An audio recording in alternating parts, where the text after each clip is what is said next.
Hey, sister girl. Hey, sister girl and brother man. This week, we're doing something special because healing isn't just for us, it's for our husbands, our brothers, our sons, and our relationships. So if you know somebody, go ahead and share this, save this, send it to them because I'm bringing on someone who's been seeing both. My husband, y'all know him as the husband, Frederick Brown, a man who couldn't walk 2 years ago. And we just found out today it is his 2 year carniversary today. Because he's walking, he's healed, he's got his joy back. And sis, when your man starts healing, your whole house changed. And that's what I want to talk about. Hey, honey. Hey. All right, so How you ladies doing today? we Good do. evening, Mr. Good evening. Good Brown. evening. Good evening. Yeah, you know Glad to be what? here. Hey, Mr. Brown. Hey, sister girl. Hey. I know. So listen, y'all. I put in my husband's stuff to show so people get an idea. I'm gonna do a quick. Babe, we was fluffy together. You hear me? We were fluffy together, and there's one.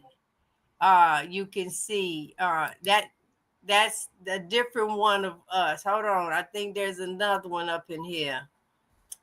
Oh yeah, here. This is like at the beginning, way back. Y'all see the difference in his beard, and there we were on an airplane on that one. Yes, we were fluffy together. Yeah, we were.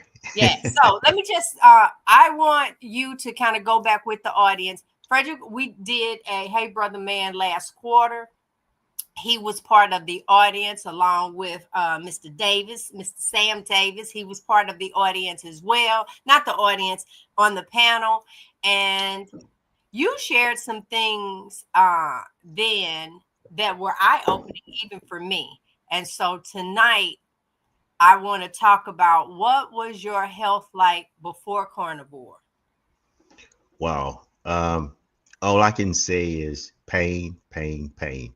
Um, we're talking gout. We're talking some type of arthritis that rheumatologists couldn't put a finger on it, didn't know why. We're talking glaucoma. Initially thought to be glaucoma, but uh, a specialist said that it wasn't glaucoma, and he didn't understand why I had so much inflammation in my eyes. Why the pressure in my eyes were spiking, causing me to lose my vision. No explanation. The only thing that I got was medications, hundreds of dollars constantly. Um, so it was a misery for me, from the eyes to the ankles, the knees, everything. Nothing was really working for me, and I felt that I was really aging pretty quickly, and I felt myself becoming disabled. Mm. And I know you're going to show the video, but it had gotten to the point where I had so much inflammation, so much pain in my knees and my ankles. The thing is, it's one thing to have or be debilitated in one leg or one foot. Yeah, you can kind of manage with a cane. But I got to the point where that debilitation moved to both legs, both feet simultaneously, and that was crippling. I mean, it was one that would bring tears to my eyes. I couldn't stand on my feet. I couldn't walk. Um, it, it was just unbelievable, and I would literally sit on the side of the bed at nights and cry. Felt helpless, and I had eliminated pretty much everything from my diet except for chicken Caesar salad with the salad dressing, and I was still having these flare-ups. I was taking prednisone and all other types of medications, and I was still having these occurrences. Nothing that would allow me to walk without a limp, walk without a cane, and even at one point my mother-in-law's walker. So that's what my life was like prior to Carnivore. Here, I'm going to show the video for people to get a visual of. And soon as this video come on, if you listen, you'll hear this is probably one of the few sounds that he made.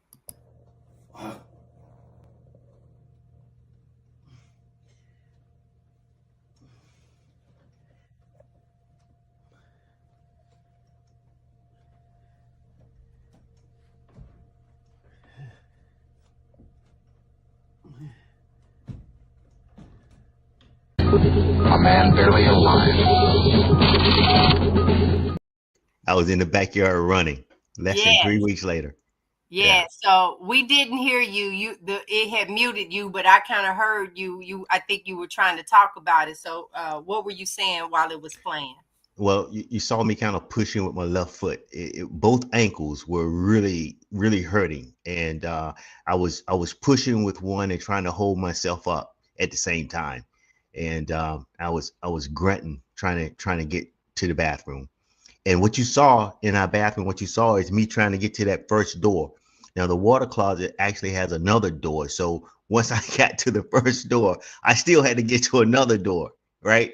And then repeat all of that to come back to the bed. So it was very theatrical for me, just going to the bathroom, and that was my life before Carnivore. Pain. Okay, so I mentioned in the intro that, well, let me just say, I'm setting it up like this because, ladies, I don't know what your situation is. I don't know what health your husband is, but I also know that I keep having to put my condolences in on post where you're losing your spouse early in life. This is not people in their 70s and 80s and Papa is gone. These are people in their 40s having to now become a widow.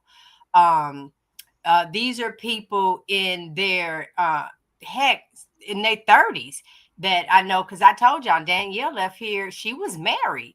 So her husband became a widow when my daughter was 30 years old. So it's happening. But I'm seeing so much. You guys haven't even made 50 together, and he's no longer here. So that's one of the reasons why I wanted to set it up like that, with the different illnesses, high blood pressure, all of this that our men and our uncles and our brothers and our favorite cousins are going through. So I did mention that today is his 2-year anniversary. Carniversary, where he's been carnivore for 2 years. Now mine is in 2 more let me days. say one thing. Jane. I'm 60. I'll be 62 this year, right? My dad died at the age of 54. I was 34 when he died, so he was at the age of 54, and his dad died when he was 37. So there isn't a history of longevity for the men on my side of the family. And I was concerned with my heart. But if you really think about it, you know, it had to have been the food that they ate, the food and the alcohol. And I know my dad drank, and I'm sure my granddad drank, chasing women, you know, but that along with the food is what probably killed them. All right, go ahead, baby. You know what? Leave my father-in-law alone and my grandpa alone. Okay, so what I want to know now, since you've been carnivore and been eating this way, what has life been like for you? It's been more than miraculous for me.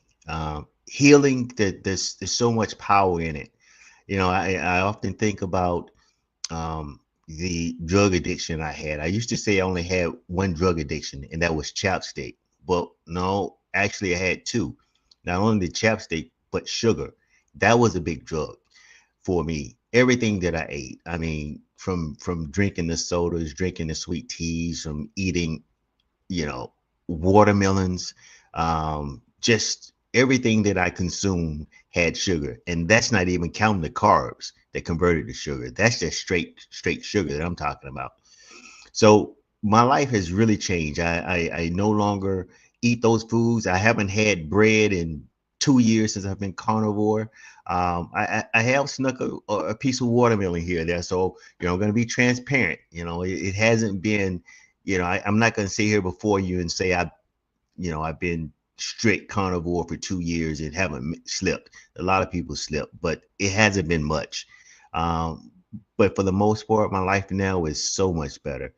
I feel so much better. And last time I was on your show, I think you inquired about my physical activities, and I think I said that uh, I was doing push-ups occasionally, not very frequently, but now over the last, I would say, almost a couple of weeks, right towards the latter part of our cruise, I began to work out with my wife. I began to walk. I began to add a workout regimen.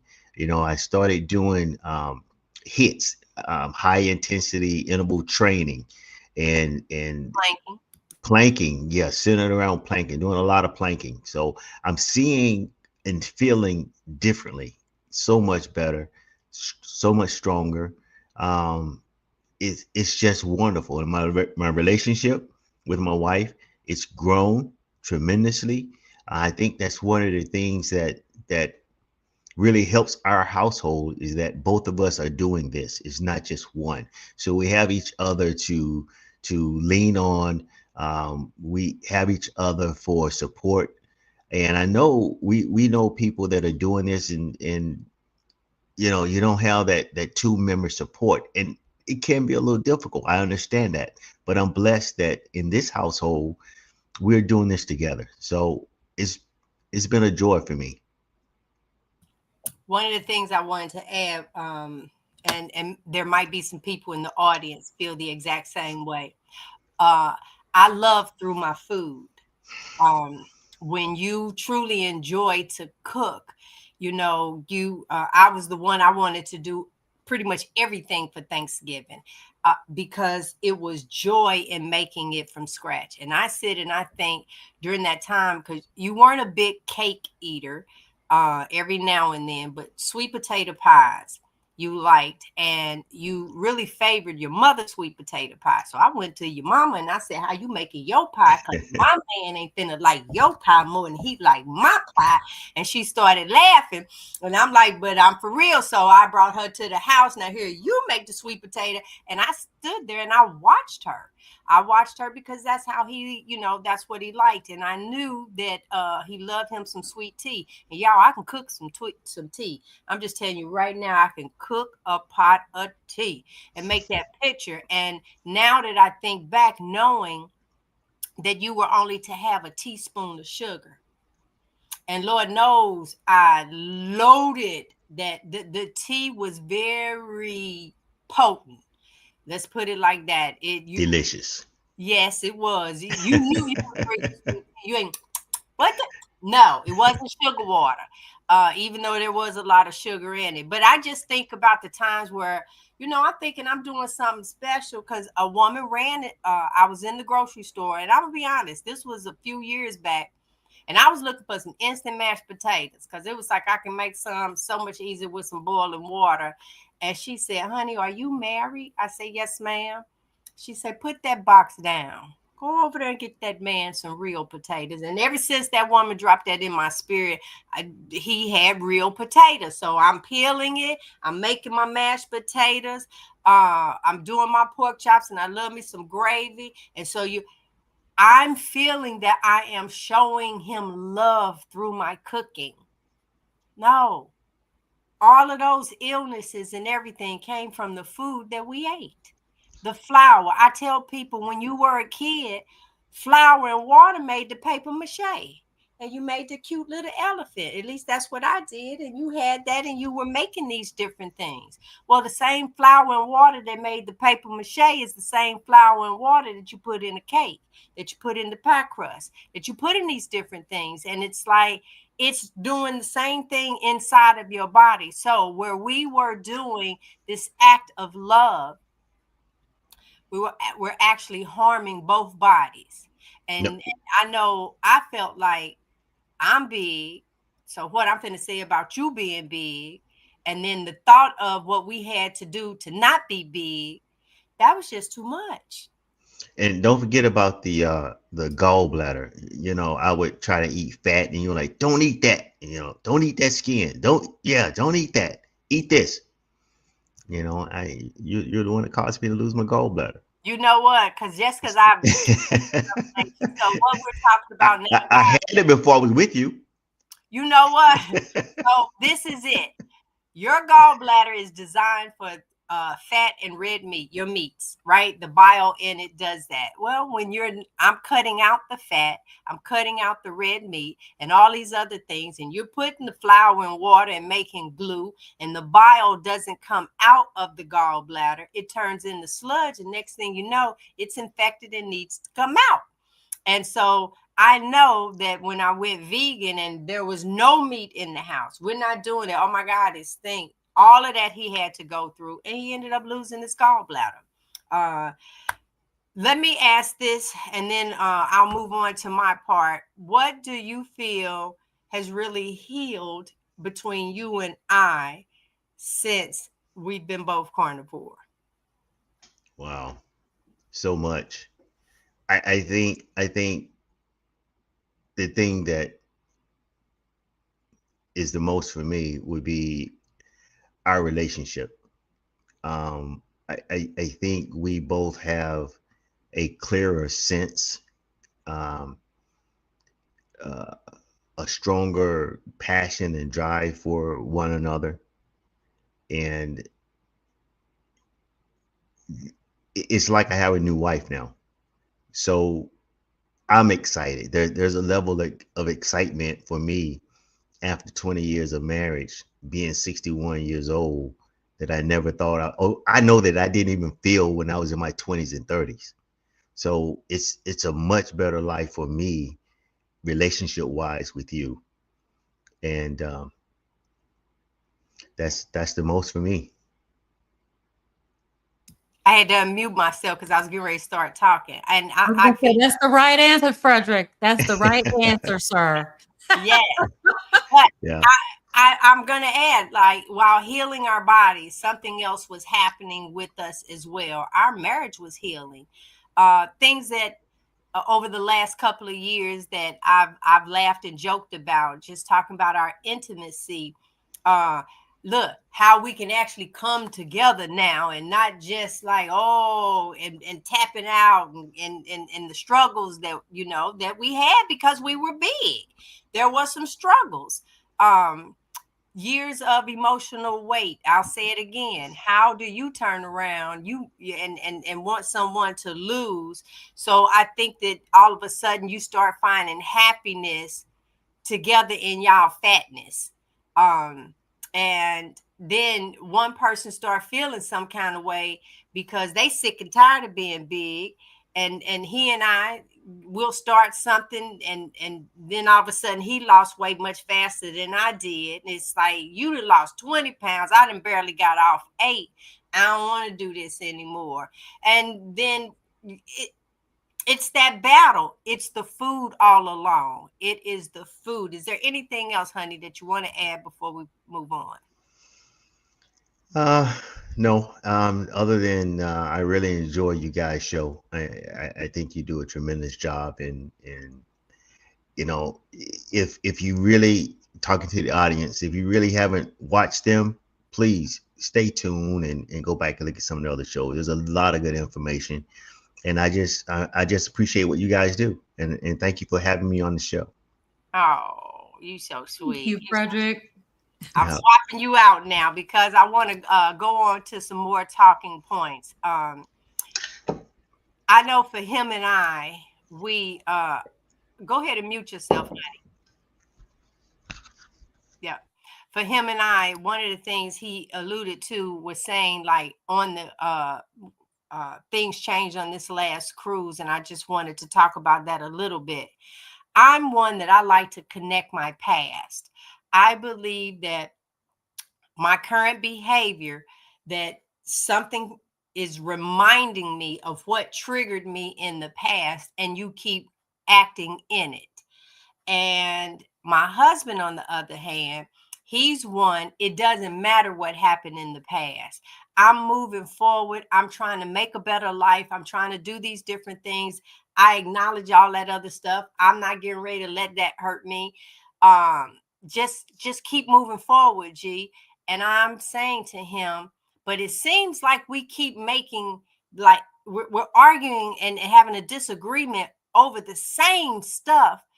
And I believe if we don't understand where this is coming from, and I say that on that last cruise, that was one of the things where we were able to, in a clear mind, that's the thing, in a clear mind, connect the dots. And when we did, it was like a whole revelation. And for me, because he and I are opposites, I will connect from the past and say, oh, that's happening. Do you remember this? This is what's triggering it. And it makes our relationship so much better. I'm just trying to move forward in this happiness that we have. I agree with you, and I know that walking this life as carnivores has helped us tremendously. And so, ladies, gentlemen, whoever's watching, that's the reason why we keep coming on week after week after week, because we're experiencing things, and it's your time. This is your time. So what I mean by that is your time to have a better life health wise. It's your time to not feel those aches and pains. Some people can't lift their arm up, can't comb your hair. Some can't brush their teeth. That was me. It was this right arm, a torn rotor cuff. And all of this, you're fighting with food. And we just can't say it enough. I can say that together it did turn our relationship around. It makes you want to go on walks together. And instead of take me out to eat, take me over to the park where we can walk. Take me down to the water so we can walk on the beach in the sand. One of the things that we have done here on the channel, for those that watch through our channel, I just spent 31 days on a ship doing the carnivore lifestyle, eating the best, eating 4 or 5 times a day because I don't have to count calories. I am doing this, I am sharing, and people, they always want to know, what is it that you're doing? I'm making a sacrifice that most people don't want to do, because the moment that we share this, you automatically think about, well, I really like my sweets. Or better than that, you turn around and say, well, I'm a baker. I love baking and I do this, I do that. I'm in charge of this. Okay, well, if your life and your aches and pains, they working for you, then just stick with it, sis. Stick with it, bruh. I'm good with it. You happy with your A1C? Because I tell you right now, DeNitra getting ready to let you have it on it. If you happy with those side effects, Robyn most definitely can tell you about it. So I'm getting ready to turn it over. That I'm getting ready to do. I'm going to transition, because this can be emotional for you. There's so many different things that can happen over in this platform. And so let's hear from somebody else. All right, Robyn, take it away. Hey, everybody. Welcome back. Good night. I'm so happy that we have Frederick here. I'm going to have a question for you, Frederick. So I'm going to be bringing that up. But tonight I'm talking about like emotional eating and how it really steals your joy. It steals your life, basically. So as I was thinking about this topic tonight, I thought about being a child and how we always soothe ourselves with food. We soothe our children with food. Just the other day, I was with my grandchildren, my littlest one. She's about to be 3, I think. And she was just so upset because she really, really wanted a sucker. And one of the kids had a sucker. The other kid did not have a sucker. And this child was so mad because she couldn't have a sucker because there was only one. And we soothe ourselves with these sweets. And you think about it, when you're sad, somebody's going to give you a cookie as a child, or they're going to take you out for ice cream. I always talk about the fact that we give our brand new 1-year-old baby a cake to smash, like a whole cake. That is so crazy to me now as I think about it. But we do all of these things to soothe ourselves. So we grow up with this attachment to food as an emotional attachment.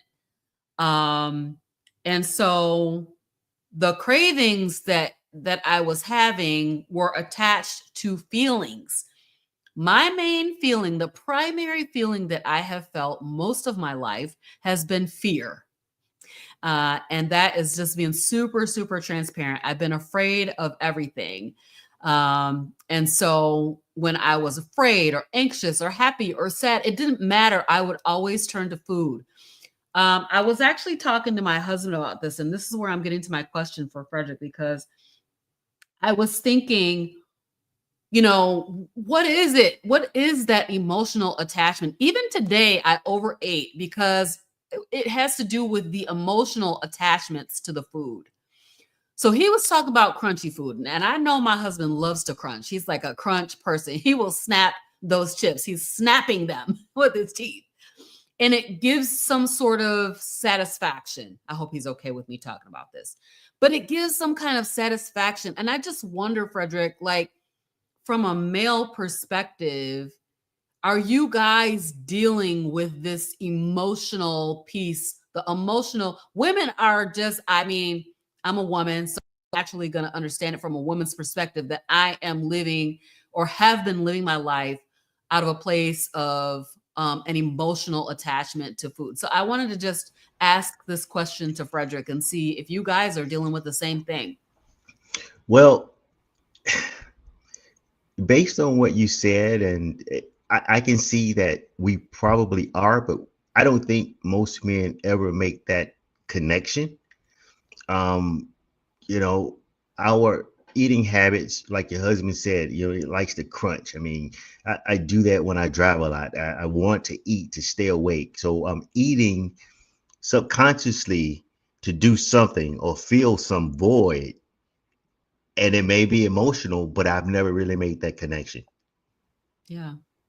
Yeah, I really feel like it is. It stems from our childhood trauma, things that we may not even really realize that we do. And I too was like, gee, I was the person who cooked everything. And there was something so satisfying about people enjoying the food, right? And people being excited that you're going to cook. Oh, Robyn's going to make lasagna, or oh, Robyn's going to make this, whatever. I would feel so much joy about that. And when I think about carnivore, I don't really get that utmost satisfaction from the way that I'm cooking today because it's super simple. It's so simple. So there's all these layers of emotional attachment to the food, the preparation, the sharing with other people like I did today. We're at an event, a family event. Everybody's pigging out, and so I find myself overeating, and that has to do with an emotional attachment. So I have not necessarily been delivered. I'm not fully delivered from emotional eating, to be honest.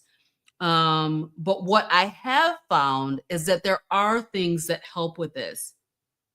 First of all, there is a lie that we tell ourselves. And this lie that I told myself was something that had me after 5 years on keto, going through 5 years of Cheeto, and I'm back on the diet roller coaster. And that lie is that I deserve this.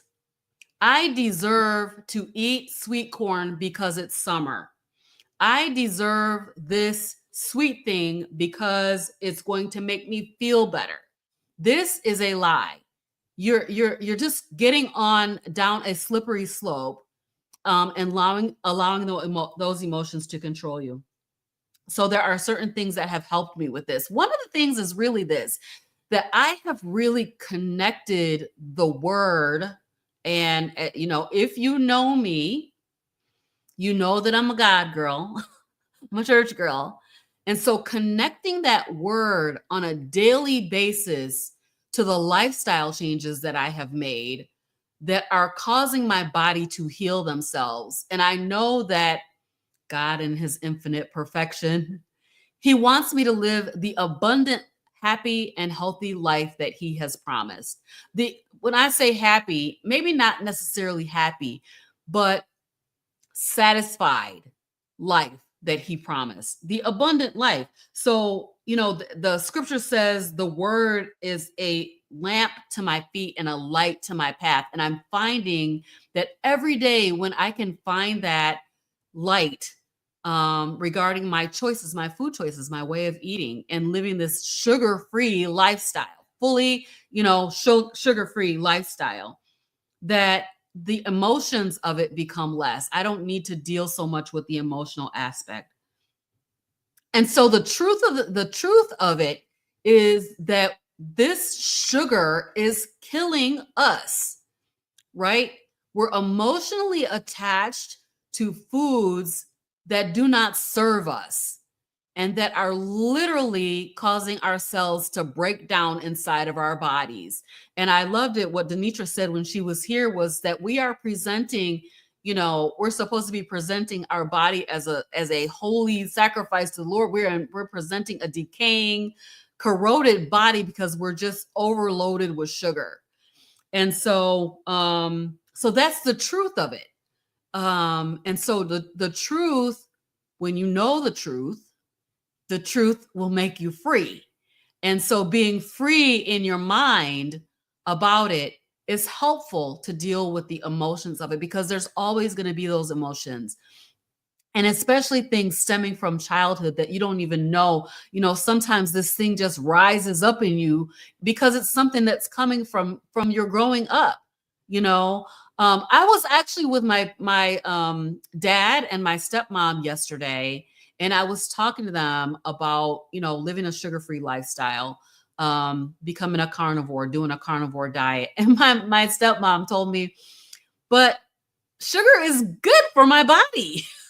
And I was like, no, ma'am, it's not.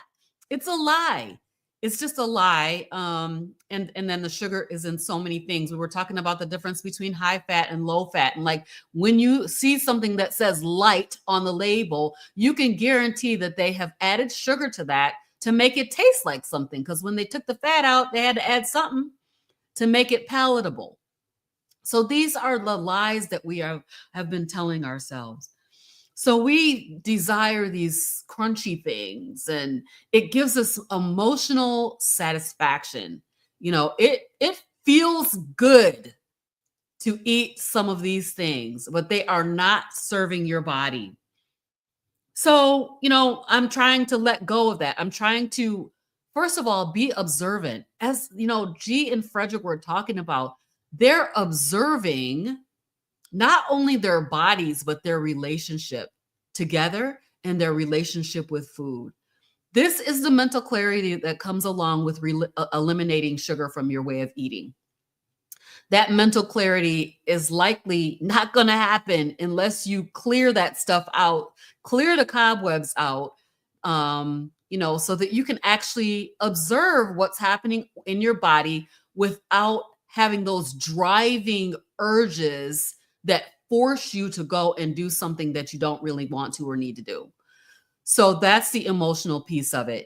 That is, those cravings, literally your body is telling you, I have to have this because of insulin. And I know DeNitra is going to talk to us about the scientific portion of it, but your body is being driven by sugar to indulge in certain things. And so, you can eliminate that, and you can eliminate it so fast. Your head will spin at how fast that this kind of thing will just go away.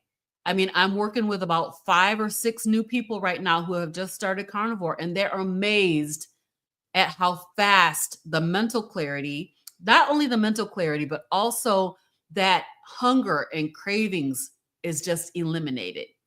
And we don't have to continue to deal with that. So emotional eating, it keeps you feeling some kind of comfort, but it also keeps you stuck in a rut. And we need to get uncomfortable. We need to get uncomfortable in order to allow our healing to happen.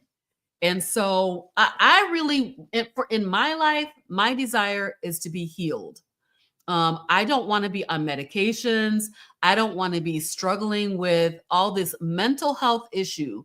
And when I talk about anxiety and fear and all of those things, this is all a mental health issue that I was dealing with because I was ingesting all the wrong things and putting all the wrong foods in my body. So, emotional eating is a true thing. It's a real thing. But it doesn't have to control your life. It really doesn't. It does not have to control your life. And you can get yourself back under control when you put the right food and fuel in your body. All right. So we're going to talk about what's happening biologically, because what you feel is connected to what your body is doing. And nobody can explain that better than our friend DeNitra. So I'm going to hand it over to her. Hey, y'all. Thank you so much. So, goodness gracious, this has been so powerful. Mr. Brown, thank you for being here. Thank you for being transparent. The last time you were here with Mr. Davis. And shout out to him on tonight for his carnivore journey that has absolutely changed his life. And G, I agree with you. Why do they get to lose weight so much faster? I don't know.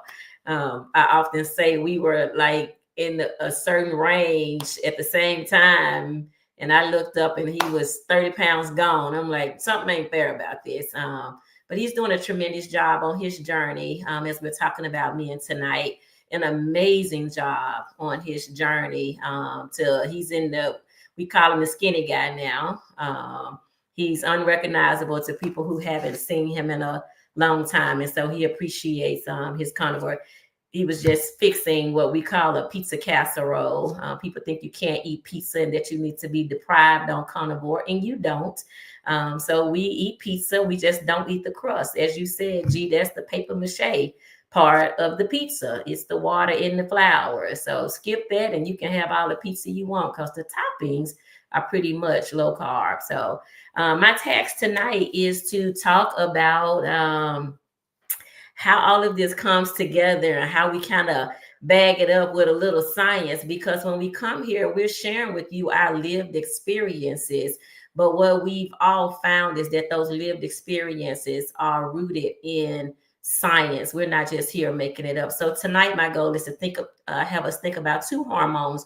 One is cortisol, one is insulin. You all know insulin is one of my favorite ones. We talk about it every week, and we talk about it in the format of insulin resistance. So I'm going to share my screen for those who may be first time here tonight, so that you can take a look at this. So bear with me 1 second. I'm going to share.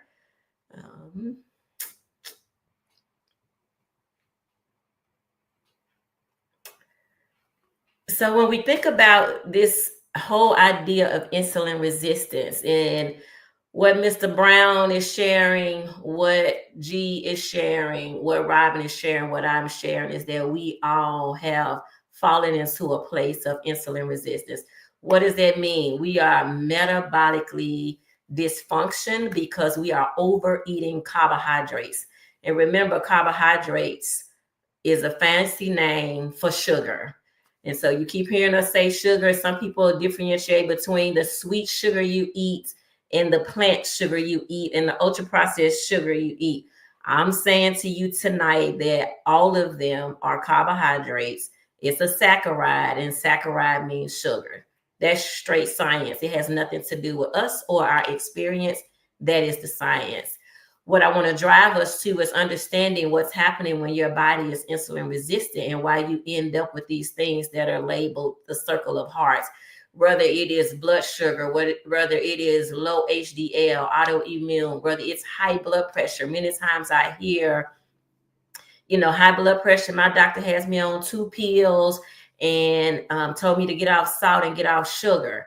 The reason why your blood pressure is impacted by salt is because it's retaining water, because carbohydrates have dehydrated your body. You hear that? Carbohydrates dehydrated. That dehydration is why it is retaining the salt. Salt in and of itself is not bad. What we know on here is when we take all of that out, our body's going to crave salt because it is a requirement. If you go to the hospital and you are dehydrated, the first thing they're going to do is put you on a sodium drip. So you're looking at this, and I place this here for men and women to take a look and find yourself here. Where are you here? Is it fatty liver? Is it glaucoma? Is it blindness? Is it kidney disease? Is it skin disorders? Are your eyes starting to darken? Do you have sugar cravings? Robyn mentioned mental disorders, obesity, visceral fat. If you find yourself anywhere on the circle of hearts, then it's likely that you are insulin resistant. Notice what I did not say. I did not say you are pre-diabetic. I did not say that you are diabetic. And many times when we are looking at our A1C, the doctor is usually only looking to determine those two things relative to your blood sugar. And what I want to call your attention to tonight is that these other things are also a manifestation of high blood sugar. So I want to share that with you. Take a screenshot, do whatever you need to do so you can identify you or someone you love that's on this chart that are not looking at these disorders from a place of blood sugar and insulin. And so then the next one I want to share with you is, this is where people get really mad at me. And I just repeated this, but I just want to give you a visual that anything that is plant-based is going to be sugar-based. And if it's sugar-based, it's a carbohydrate. If it's a carbohydrate, it is, in fact, a sugar, a saccharide, and it is going to metabolize in your body as sugar. Now, the one that we call the sweet tasting one, yes, that one is going to be a rapid blood spike. The other one, the complex carbohydrate, is going to be gradual, but nonetheless, it will material. Whether it's whole grains, legumes, vegetables, starchy foods, you love your oatmeal, all these things seem benign to you, they will be sugars in your body. The only two macronutrients that are required and essential for your survival are protein and fat. Carbohydrates in any form are non-essential. And I often say that you will live longer and better without them. And as a carnivore, that is exactly what we are experiencing. Longer life and better life without carbohydrates. So let's get into the science a little bit. So cortisol is one of the hormones. We talked a lot, and I appreciate Robyn, and I even appreciate Frederick saying, yeah, no, I've never been able to tie that to emotions, because we know most of the time that's not what men do. However, what happens is this cortisol is directly tied to the stress. So then if I ask Frederick that same question and take the emotional word out, because most men are going to say that they're not emotional. But if I put that same word in there and say, hey, do you think the stress that's happening in your life is causing you to overeat and eat more? So Frederick, that's a question for you. Yeah, I think I would agree with that one a little more than the emotional part.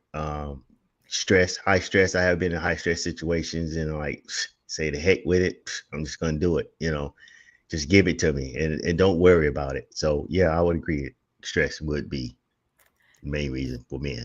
I appreciate you validating that, and it's kind of tied to emotions. It's just a different name, and what the stress actually becomes, because Robyn is right on track, right?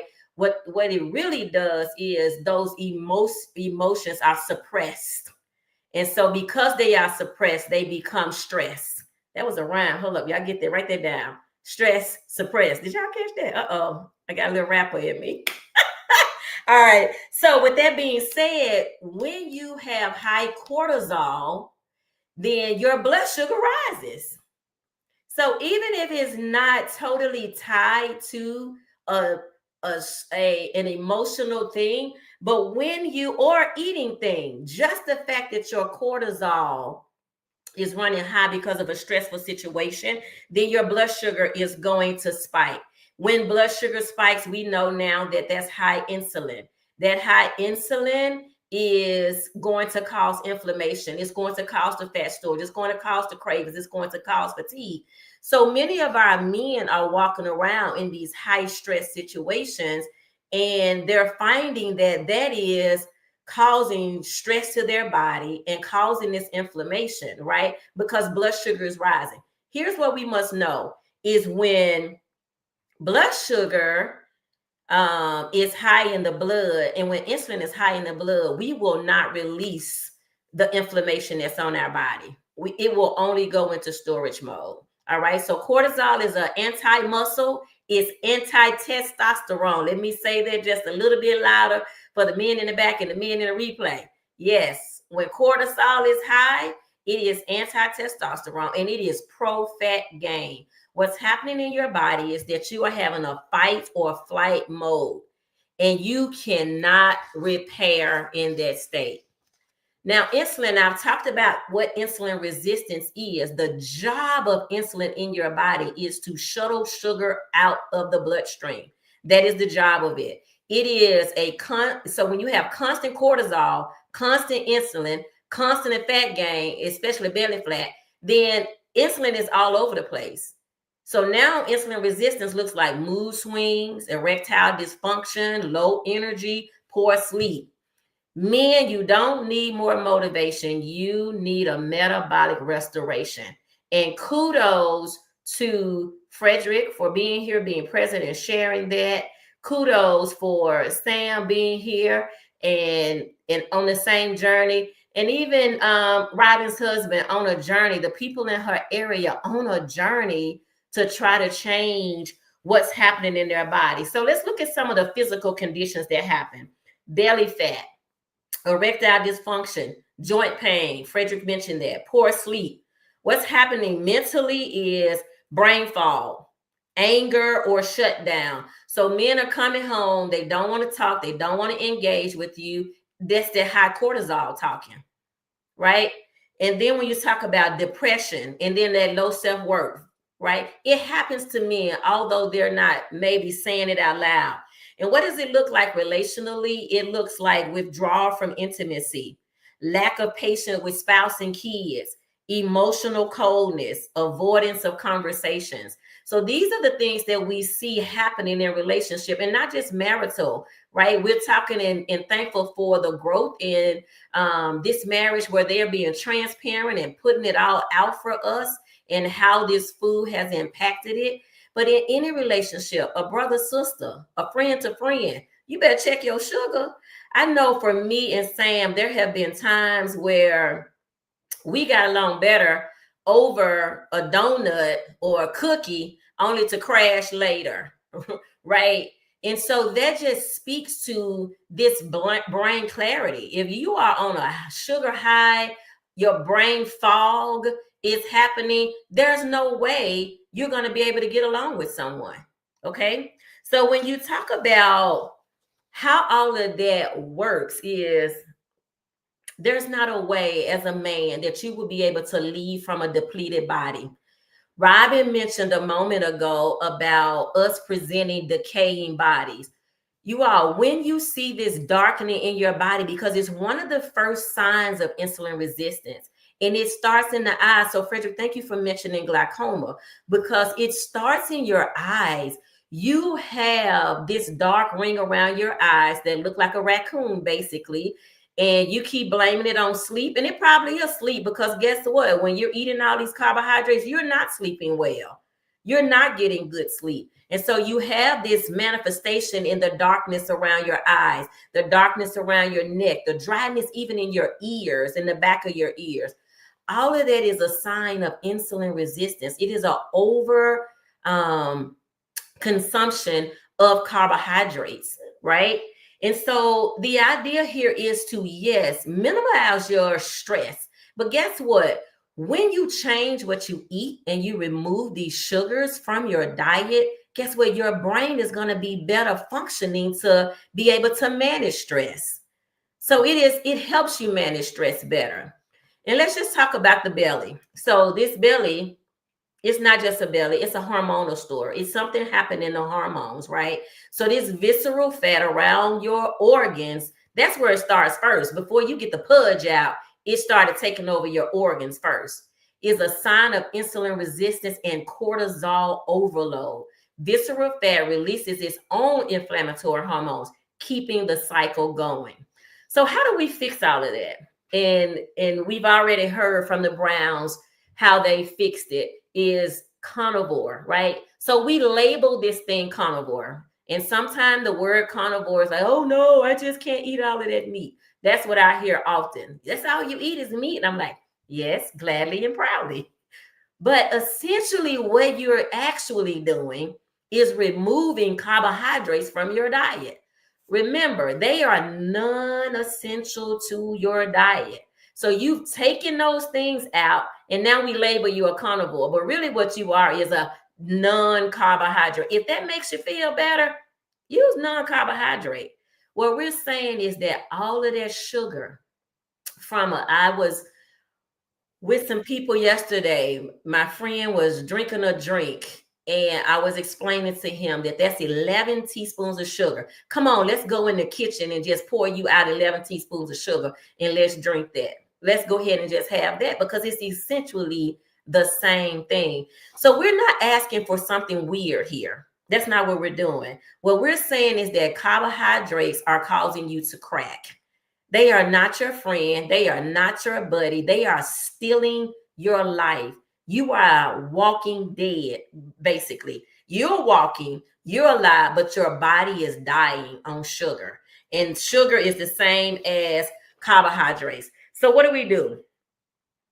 We want to know that beef builds, sugar burns, and carnivore calms. So we're trying to move into a place of having carnivore as our main source, whether it is eating beef fat. I know that sounds weird, but y'all, if you ever get some beef fat, I got some for free the other day. It had to be about 6 pounds. I thought I was going to go crazy. Yes, and it was all free. I'm talking about the straight good white kind.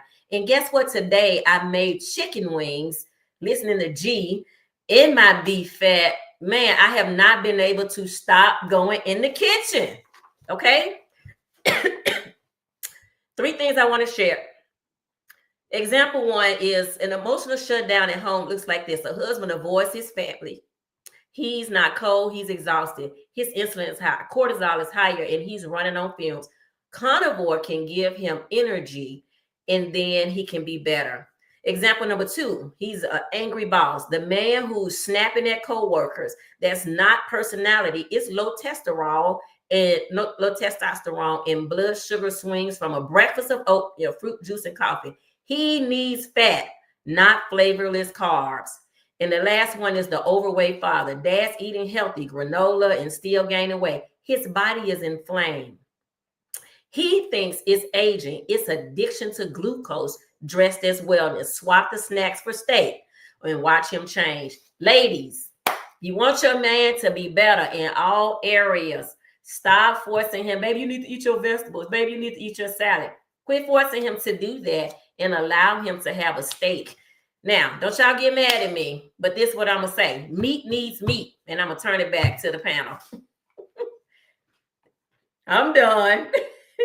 I got a fast moment from G right there. Meat. No, I know. Listen, while you were talking, I felt you were going in this direction. I think of people who are addicted. So if you go to rehab, you don't come out of rehab and go back to the corner. You don't come out of rehab and then go to the party where all the liquor is. So the same thing, you can't heal in the same environment that made you sick. So now date night looks different. Date night for him and I look so different now. Whether it is a walk, it's the intimacy, the talking, the getting to know your partner again that comes into play. I love how you gave those scenarios, talking about giving scenarios about men. It's like he came home, and then for us, we emotional. I've been here all day with the kids, and then all of a sudden you come in, you ain't helping around the house. Both of y'all arguing through sugar. And you don't realize it because now there's such a calmness. There's such a level head. You just have a level head. I right now can't wait to get off this show because I really want to go hang out with you. I'm so sorry, y'all. Somebody, I know, but it's true. And I encourage people to watch this show. Go back and watch the replay. Get with your man. We have a man on here. It's Hey Brother Man. This is how we are talking with you. Women, we have to heal. Tomorrow's going to happen whether you are here or not. So start placing yourself first. Stop loving him through your food like that. Love him through a walk. Love him through a massage. I guarantee you he'll like a foot massage or a back rub or a scalp. Honey, you turn around and get that going, their eyes get to rolling. You have to start doing something else. You started some stuff on there, G. I see some things happening up there. Okay, you see how that little smile on his face. He know, yeah, it is. Oh, and your man have a beard. Go ahead and just start scratching that joker. Trust me, he gonna love it. Parted, scratching. When the last time? Now, see, we old school. When the last time he sat between there and you got that comb and just scratched his scalp? But I'm gonna leave it at that. Thank you guys for joining us tonight. I don't know if we have anything started or what we got going on. Go ahead and ladies, tell us what you got going on your channel this week coming up. Robyn, we'll start with you. All right. So I this coming Saturday on Carnivore's Grandma Speaks, I will be having my 3 coachees come back. They're all at 90 Days Carnivore. So we want to hear from them. We want to hear what it's like to be 90 Days Carnivore, the good, the bad, and the ugly. So come and see us on that Saturday night at 5:30 Eastern time. I also want to mention the meetup. Oh, wait. Yes. Stop it. My bad. Wait. Bam. Come on. Damn. This is the Impact Meetup and Eat Up with Carnivorous Grandma and Friends.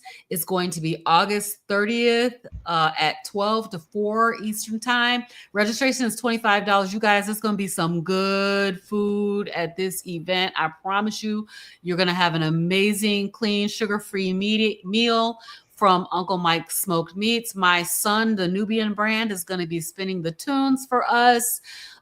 We got 2 docs coming in the house. We got Dr. Kiltz and Dr. Tony Hampton. So I'm super excited about that. DeNitra is going to be in the house. Terry Carver from My Terrific Life is going to be in the house talking to us about what it's like to be carnivore on the road. And then, of course, we got Frederick and G from Hanging with the Browns. The theme is it's a family affair.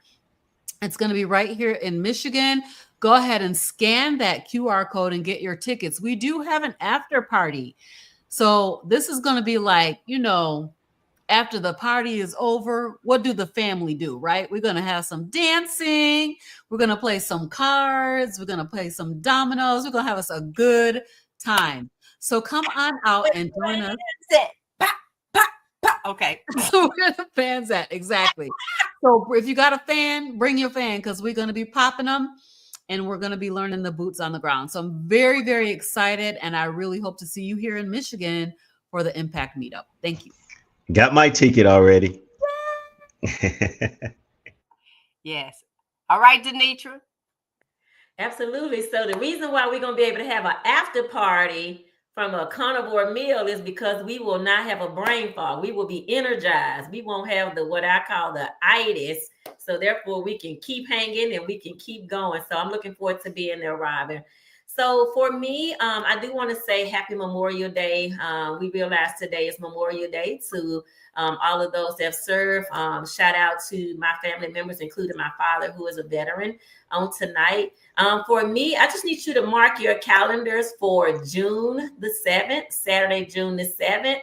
I will be launching a channel. I'm not going anywhere from here. I have a channel. I'm going to be launching a show. Folks got to help me, y'all.